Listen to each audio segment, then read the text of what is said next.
kugira ngo bariya ni abagaragu banjye nashize mu kazi kugira ngo babanze bakubita abantu ikinyafu, bakubita aba bashumba ikinyafu ngo kugira ngo ibyanditswe bisohore. Imana inyereka abashumba benshi ibi by'isengero ngo zafunguwe bura nushaka urekeraho kugira uwo wongera kwitotombera. Niba uri umushumba, I'm sorry to say, ariko reka mbivuge ko Imana yabimbwiye.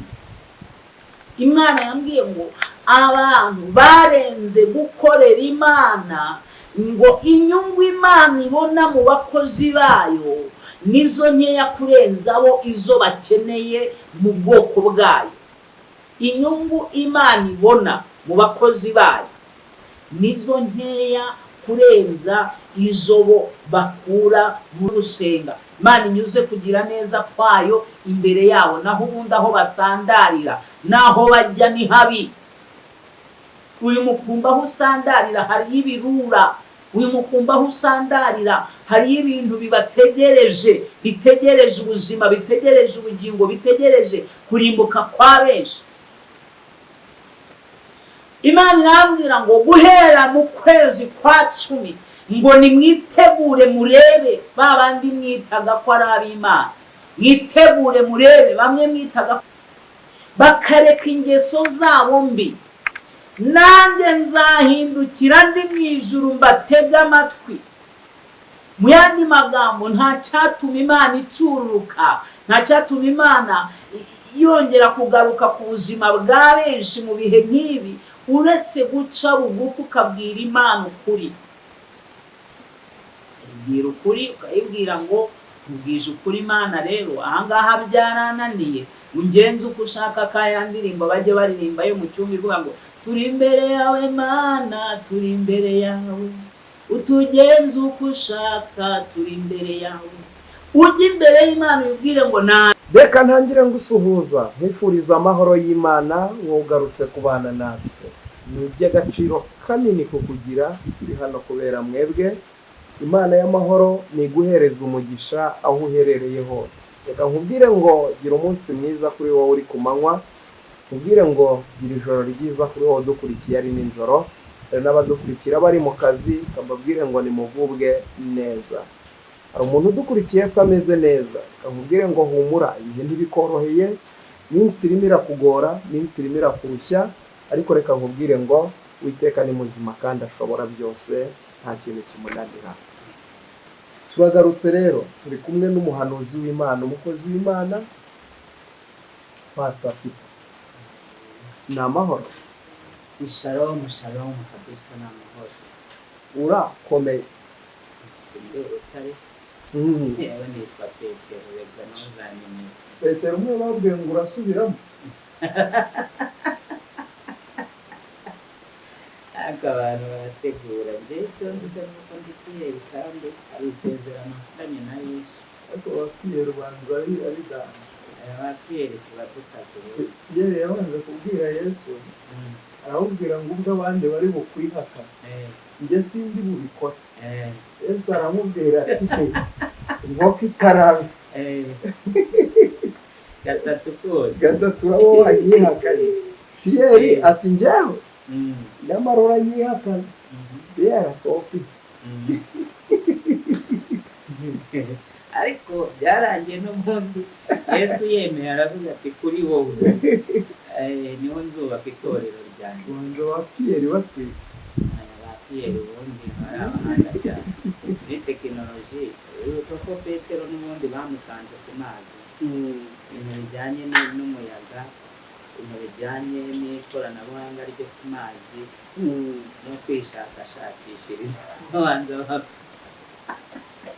yego afite ubanza batoroshye. Amakuru rero mumeze muto? Turi aho turashima Uwiteka, Imana itugirira neza kandi ibintu byose ni ukuri turashimira Imana. Maze iminsi hari ijambo ririmo kumfasha, ijambo riri muri Yeremiya 32:27. Yego.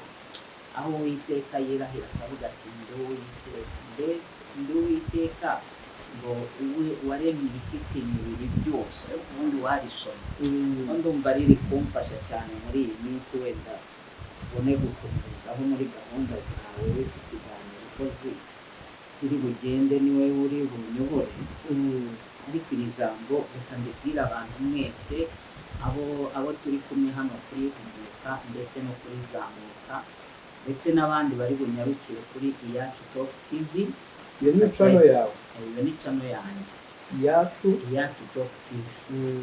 We wakoze subscribe hano kuri Humuka, aba warayikoze kuri Zamuka, yahoze yari ngira ngo Digital Official, siyo abantu benshi amini niyo Zamuka. We rero wakozeho subscribe nyarukira no kuri Iyacu Top TV, wowe subscribe hanyuma tujye dukomeza tubane ibihe byose. Reka tugere muri iri jambo hanyuma wumve icyo Imana irimo iravuga, ririmo riramfasha cyane. Yeremiya 32 hanyuma umurongo waho wa 27 aranditse ngo dore ndi Uwiteka Imana y'ibifite imibiri byose, mbese hariho ikinanira? Hariho n'akabazo hariho ikinanira. Mu Cyongereza bo baravuga ngo behold, I am the Lord, the God of all flesh. Is there anything too hard for me? Is there anything too hard for me? Mbese hari ikinanira, hari ikintu cyaba gikomeye wenda wowe udukurikiranye ufite nk'ikibazo kumva kiri too hard mu buzima bwawe, reka nkubwire ngo n'icyo nacyo Imana iragishoboye. Kuko ni Imana y'ibifite imibiri byose. Arimbuza ngo ugiye kuvuga ngo icyo nacyo ni kiragishoboye.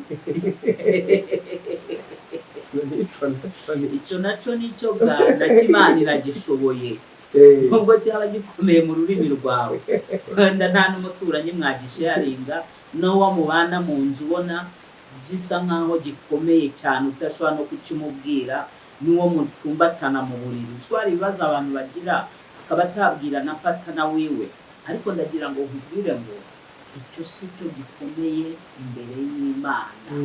Niba Imana ivuga ngo ndi Uwiteka Imana y'ibifite imibiri byose, mbese hari ikintu na kimwe ngo mbese dore ndi Uwiteka Imana y'ibifite imibiri byose, mbese hariho ikinanira? Kuko hari ikinanira Imana mushumba? Hari ikinanira Imana wowe udukurikiye kuri Humuka? Hari ikinanira Imana wowe udukurikiye kuri Zamuka? Umuntu witwa Sara wo muri Bibiliya ari umugore wa Aburahamu, umwigiraho byinshi cyane kugeza na bugingo n'ubu. Yarageze mu myaka 90. Umva ko mwize, umva ko mukora research. Bavuga ko ubundi umugore wabayeho neza muri za 45, ntawe nari numva ugeza muri 50 ataramenopoze. Ariko Sara yageze muri 90 abona byararangiye, umugabo ari mu 100. Oh my goodness, inkunda Imana cyane. Noneho abamarayika bamaze kwirira bahaze, ngira ngo Sara we yabifashe nk'umurengwe. Murarenzwe shamuje kongena kumubwira. Babwira Aburahamu, baramubwira ngo umwaka utaha mu gihe nk'iki ngo tuzagaruka hano, umugore wawe Sara akikiye umwana w'umuhungu. Amen. Imana yari yarababwiye bakifiyansanya, Imana yababwiye bagishakana, ibabwira ko uzava mu nda ya Sara akava mu rukiryi rwa Aburahamu ari uzazungura ibye kugeza ubwo Sara menopause. Oh my goodness. Noneho bamaze kubwira Aburahamu, Sara aho yari ari kambere arabyumva, araturika, araseka. Baramubaza bati Sara usetse iki? Ati nyamara sinsetse. Bati nyamara urasetse? Bati ntusetse. Birangira bamubwiye ngo mbese Sara hari ikinanira Imana mu gihe cyashyizweho? Mbese ni ukuvuga ngo cyo udiringa nacyo ni igihe gusa, naho ikibazo cyo kizakemuka. It is a matter of time. ni akanya gato gusa cyangwa ni impamvu y'igihe gusa, ariko bizasobanuka byanga byakunda. Uko byamera kose ntuzajya wumva bikomeye, jya unyarukira muri iri jambo Yeremiya 32:27. wongere wibaze mu mutima wawe, ariko se ubundi kuko hari ikinanira Imana, uzumva igisubizo kije ngo nta na kimwe. amen. Imana igumisha. Yego. Aha, turimo turasatira kwinjira ukwezi kwa cumi.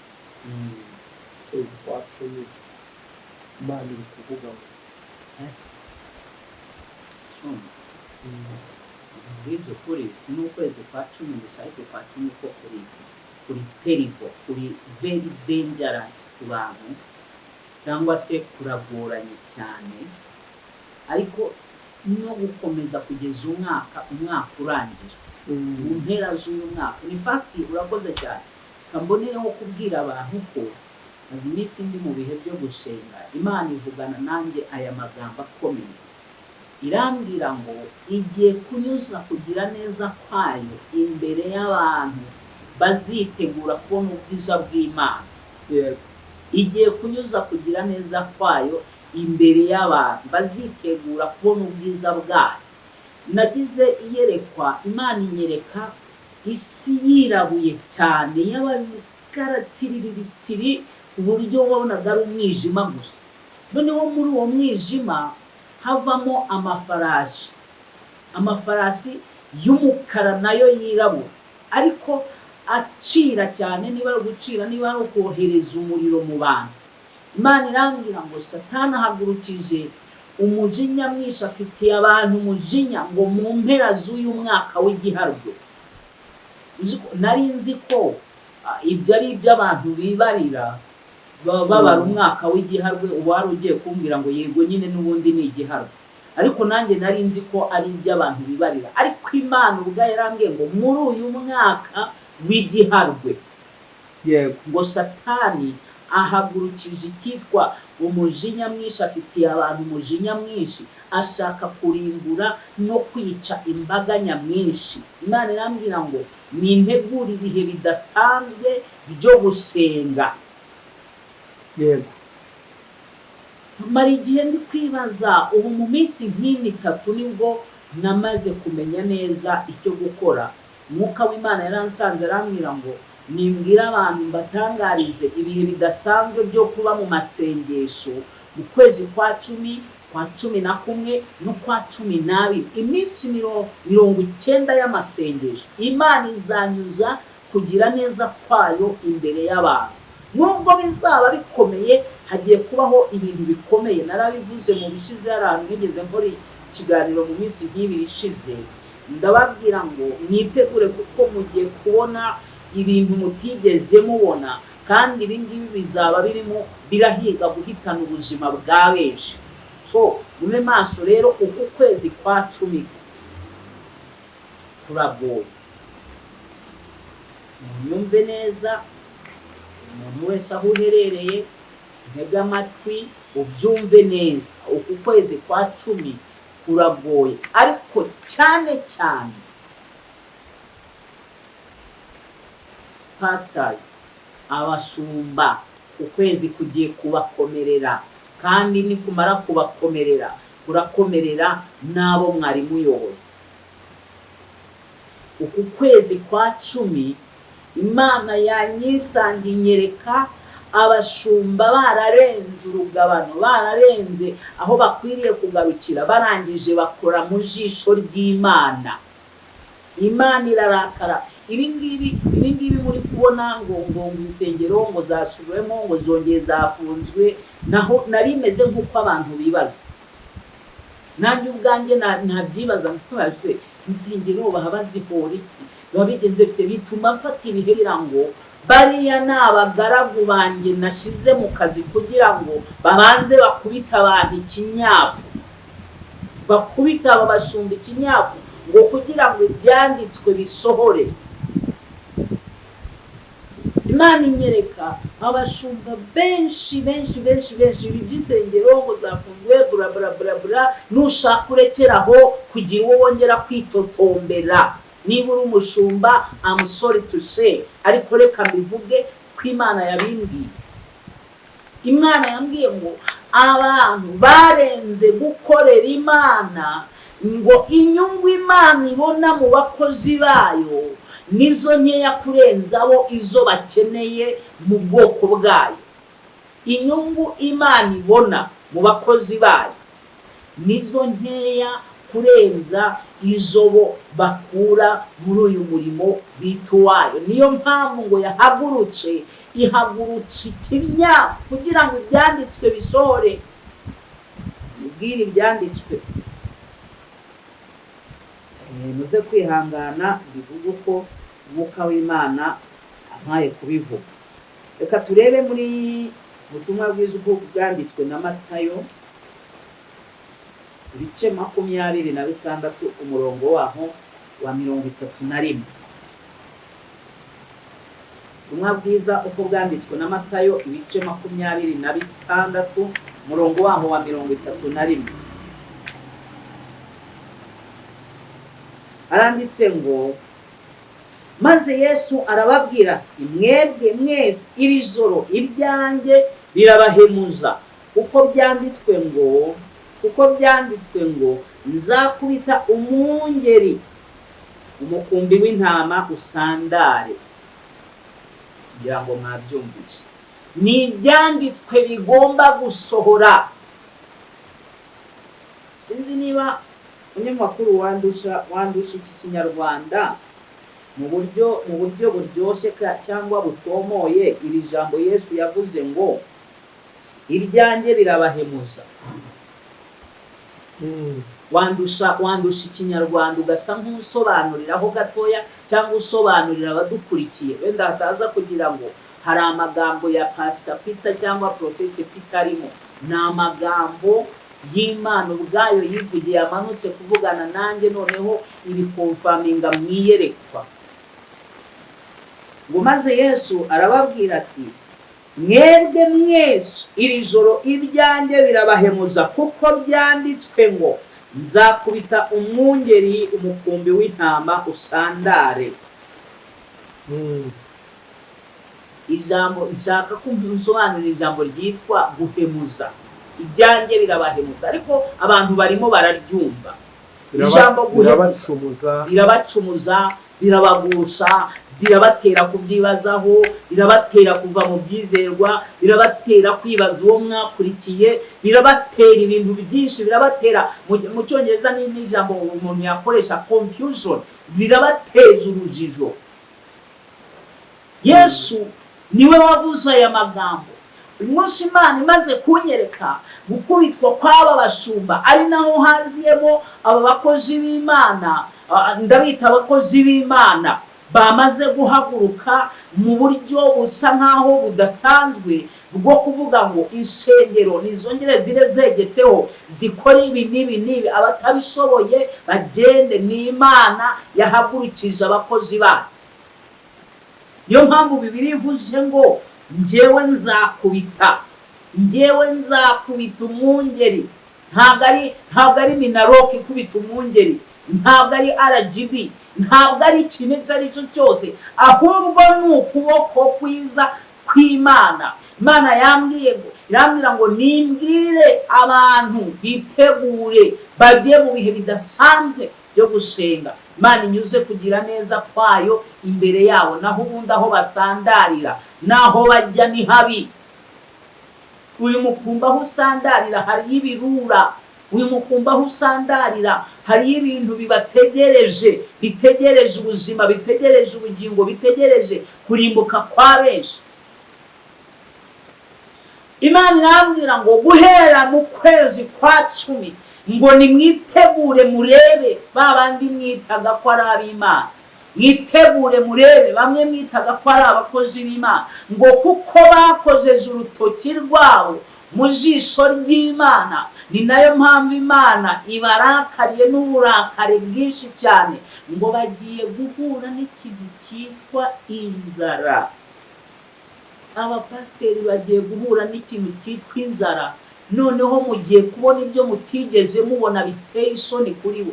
ku buryo uzajya wibaza ukavuga ngo ariko se uyu niwe muntu nzi wakoreraga Imana, ku buryo uzajya ureba umuntu, ureba ibikorwa arimo, ureba ibyo arimo, wibaza uvuge ariko se Imana yawe uyu niwe koko cyangwa ni uwundi? Niko Imana yavuganye nanjye irambwira ngo bagiye guhura n'ibibazo n'akaga gakomeye. Cyakora ikintu nzi ku Mana akanyikubwire wowe unkurikiye, ikintu nzi ku Mana ni ikintu kimwe gusa. Ijambo ryayo rirambwira ngo abantu banjye bitiriwe izina ryanjye nibicisha bugufi bagahindukira bakareka ingeso zabo mbi, nanjye nzahindukira ndi mu ijuru mbatega amatwi. Mu yandi magambo, nta cyatuma Imana icururuka, nta cyatuma Imana yongera kugaruka ku buzima bwa benshi mu bihe nk'ibi uretse guca bugufi ukabwira Imana ukuri. Ubwira ukuri, ukayibwira ngo ubwije ukuri Imana rero ahangaha byarananiye, ungenze uko ushaka. Kaya ndirimbo bajye baririmba yo mu cyumba ivuga ngo turi imbere yawe Mana, turi imbere yawe, utugenze uko ushaka, turi imbere yawe. Ujye imbere y'Imana ubwire ngo naje, masofu ndi imbere yawe, nciye bugufi Mwami Imana, nyemerera umbabarire, nyemerera ungirire ibambe. Otherwise pastors namwe intama mukumbi utatanira mu birura, mukumbi utatanira mu masega. Ibibategereje ni byinshi, utaza kujyaho ngo wishime uvuge ngo kuko nta pasiteri ugihari ngo mbonye freedom. Wapi? Utaza no kugira ngo nuko bakoze ibyaha gusa, ariko ijya ukubita umushumba ntikigusize. Abantu rero mube maso ku kwezi kwa 10 ko guteye ubwoba. Mperutse kuba ndahantu hamwe mu kiganiro mbaha kuri bimwe Imana yari intumye kuvuga, ndi kubabwira ibijyanye n'uwo mwijima nabonye n'ukuntu Imana yanyeretse hagiye kuba ibintu bidasanzwe. Ndababwira nti mwitegure, mugiye kubona n'ibyo mutarabona bigiye kuza bihiga isi yose. Izo niho nahoze numva habaye umutingito udasanzwe ukaba hafi ku isi yose. Ibyo ni bimwe mu bintu byerekana ahantu bimuye Imana. Ibyo ni bimwe mu bintu byerekana ahantu ubugome bw'abantu bwamaze kuba indengakamere budagishoboye kwihanganirwa ku isi. Ni bimwe mu bimenyetso, kandi it's just a beginning. Ni itangiriro, nta nubwo byari byaba n'akantu kangana gutya. Abantu mube maso, abantu mushishikare, ugaruke mu bihe byo gusenga. Ndabizi ko gusenga ari ibintu bigoye. Nanjye nkunda kwirira, dore nkunda kwirira iyo ndi mu bihe byo kurya. N'iyo ntekereje gusenga iminsi 90 banza kumvamo n'akantu kakoba, ariko ndabizi neza ko dushobozwa byose na Kristo duha imbaraga. Bitariyo twarayisenze yego, ariko biravuna. Imuze twongere dusubireyo, dusubire ku rufatiro, tuvugane n'Imana. Imana icururuke bitazatugeraho. Urupfu rwo rwa benshi rurateguwe, ariko ni Satani uruzana.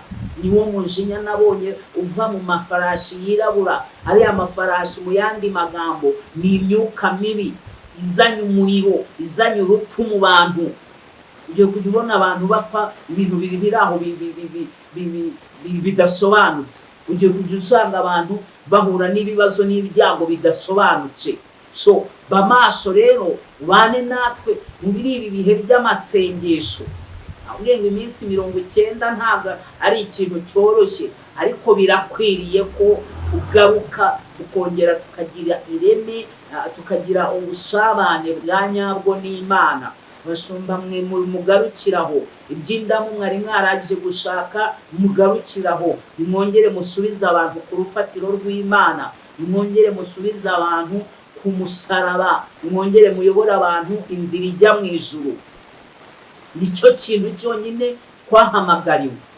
Ni nayo mpamvu iyo ndimo mvuga iby'Imana yambwiye, nta kibazo na kimwe ngira cyo kubivuga.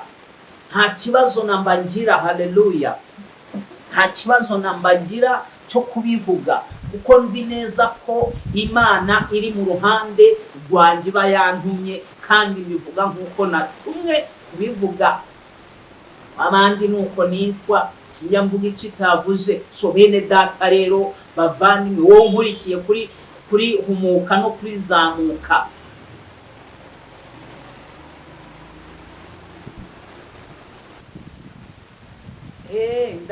ndabizi hari abagiye kuntuka, hari abagiye kwandika comment zipfuye zigoramye, hari abagiye kuvuga nta kibazo, it is fine, muvuge, ariko ntimuzatinda kubibona.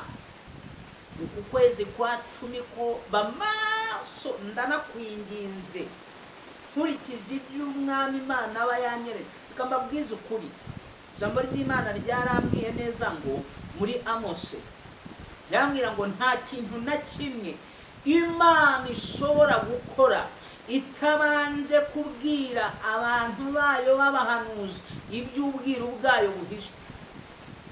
Nta kintu na kimwe, ariko ntabwo itubwira kugira ngo tuyigamburuze. Wapi, iratubwira kugira ngo tuze dutangaje. Ni nk'itangazo. Nkunda kubwira abantu, nkababwira nti ubuhanuzi bumeze bwenda kumera, nanone sinavuga ngo bumeze, bwenda kumera nk'uko wumva aba bantu biteganyagihe bavuga. Akaza akavuga ati guhera ku wa mbere kugera ku wa kabiri hazagwa imvura nyinshi, izuba rizajya riva guhera mu gitondo saa 12 rigeze saa 2. Kuva saa 2 hateganyijwe kugwa imvura iri kuri metero kare iyi n'iyi, kandi hazaba harimo umuyaga mwinshi cyane. Birabujijwe ko abantu bugama munsi y'ibiti, birabujijwe ko abantu bagenda mu muhanda imvura iri kugwa, birabujijwe ko abantu bagenda mu gihe cy'imvura nyinshi badacanye amatara, kuko bizateza agisida. Imvura izaba irimo ibihu byinshi. Iyo ubirenzeho uhura n'izo ngaruka bavugaga ngo birabujijwe kugama munsi y'igiti, kubera yuko inkuba zihari ari nyinshi. Na ubuhanuzi nabwo bwo burutaho, kuko ririya bariteganyagihe, ariko ubuhanuzi bwo abari nabyita shwadi, abari ibintu byavuye direct ku Mana, bitazabura kuba kandi bidashidikanywaho. Niho bitandukaniramo gatoya na biriya bintu by'iteganyagihe. Rero tuza hano kubabwira kugira ngo abafata ibihe bakagira umwanya wo kuba imbere y'Imana, bashobore kubana nayo neza, Imana nayo inyuze kugira neza kwayo imbere yabo. Mugabo witwa Mose yagize umuhate, Imana ikomeza imubwira ko izabana nawe. Arangiza arabwira ati kubundi igituma uhora umbwira turajyana ntuzukantumaho abamarayika n'iki? Imana iramubwira ngo mbwira icyo usaba. Mose arabwira ati ndagira ngo tujyane. Imana irangije aramubwira ngo kubw'icyo usabye icyo ndagikoze, ngo kandi njyewe ubwanjye nzanyuza kugira neza kwanjye imbere y'abantu bose. Byatumye Imana inyuza kugira neza kwayo imbere y'Abisiraheli, ariko ntibyabujije nabo kurimbukira mu butayu kurimbuka. Nubwo Imana yanyujije kugira neza kwayo imbere yayo, abatarabaye maso basigaye mu butayu.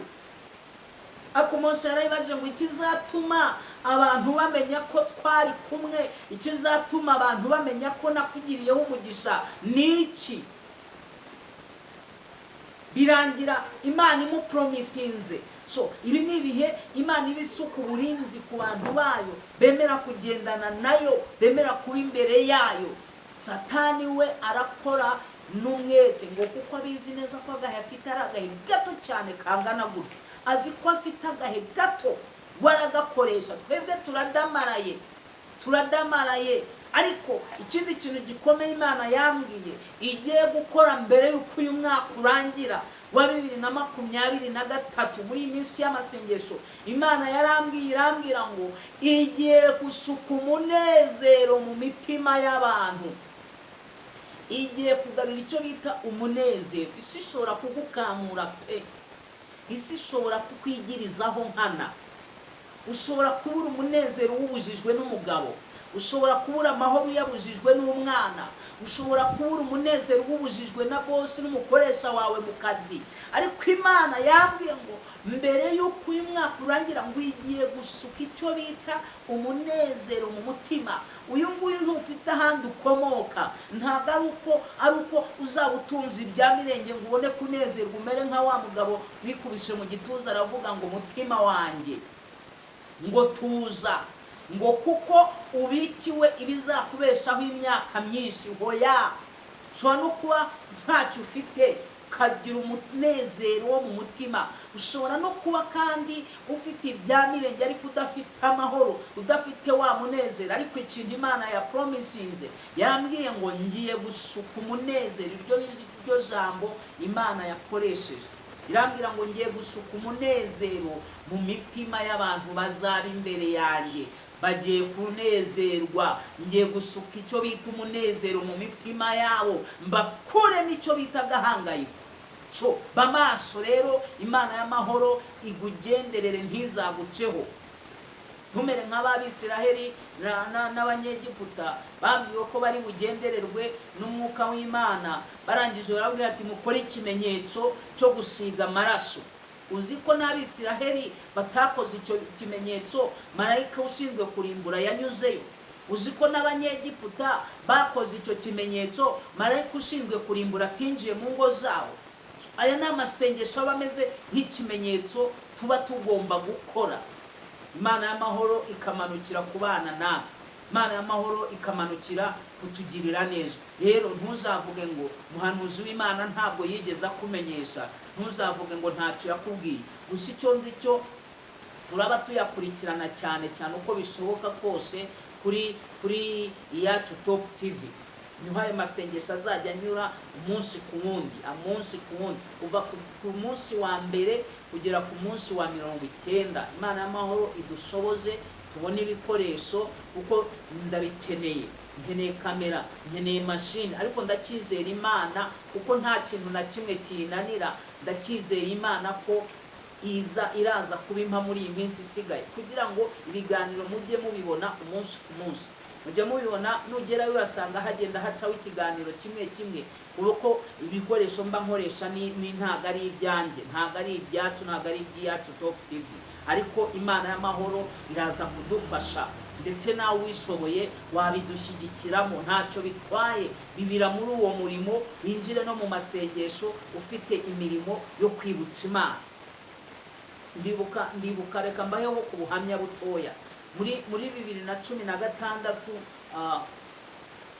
kuri Noheri yaho nari mfite 250.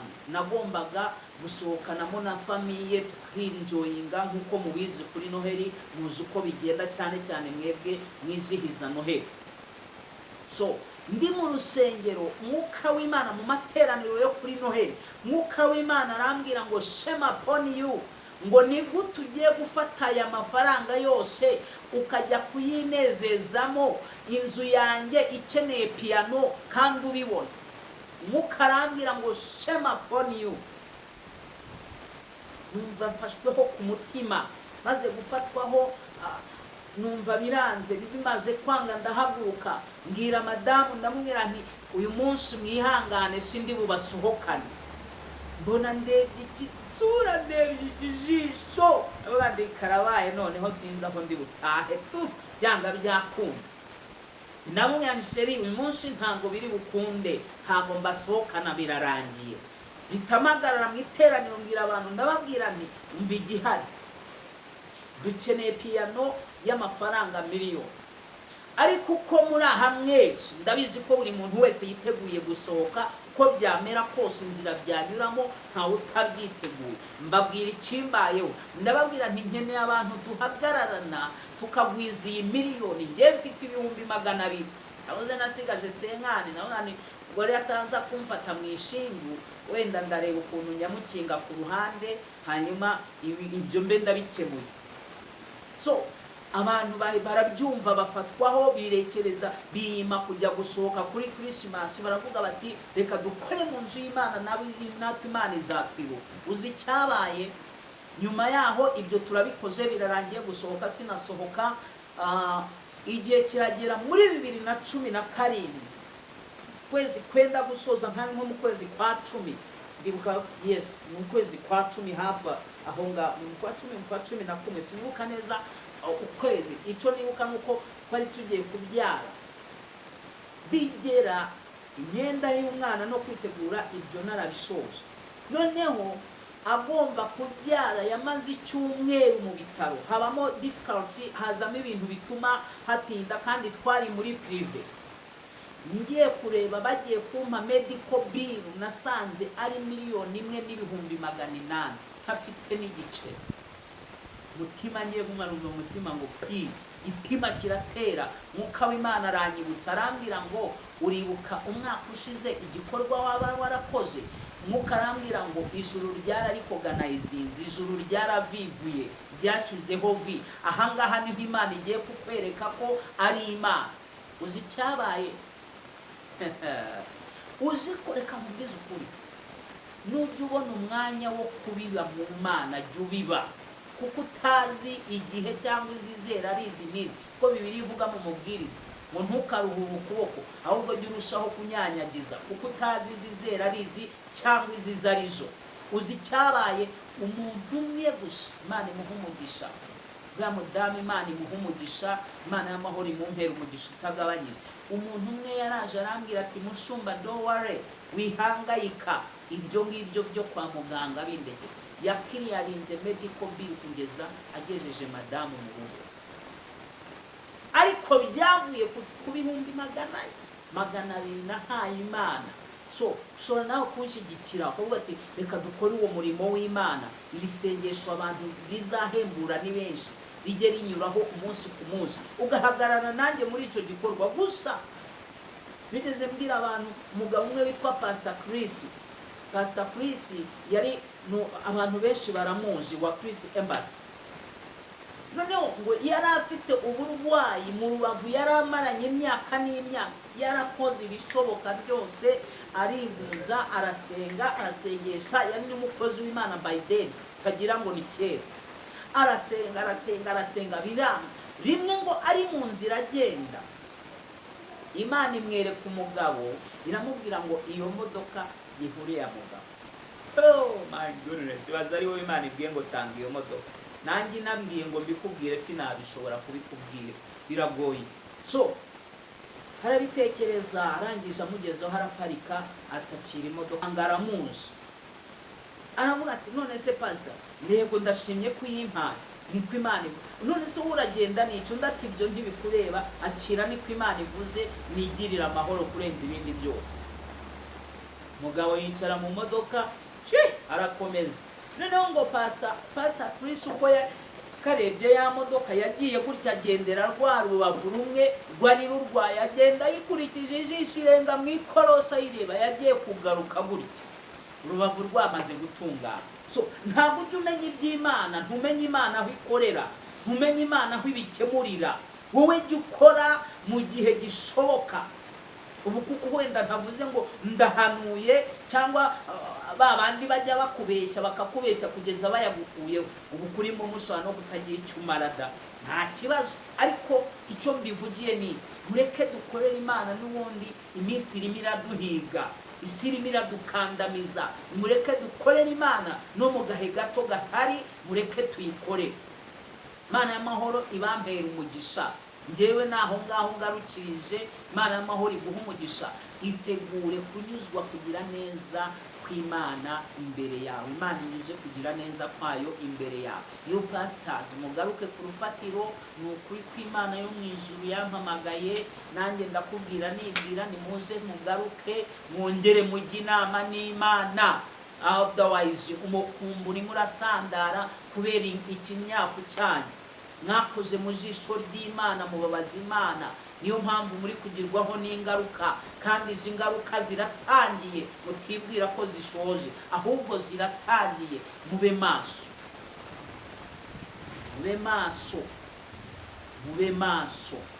ijambo rimwe gusa nsoreza ndasozanya n'ijambo rimwe gusa wenda nushaka ubivuge ko ari amagambo nshaka kubivuge ko ari amagambo, ariko aya magambo ndabizi neza ko afite uwo yomora.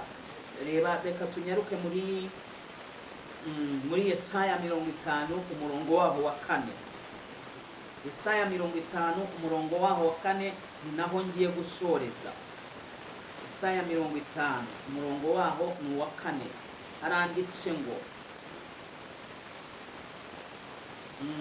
haranditse ngo umwami Imana impaye ururimi rw'abigishijwe kugira ngo menye gukomeresha urushya amagambo, inkangurira uko bukeye, ikangurira ugutwi kwanjye kumva nk'abantu bigishijwe. Mwakire neza ijambo ry'Imana.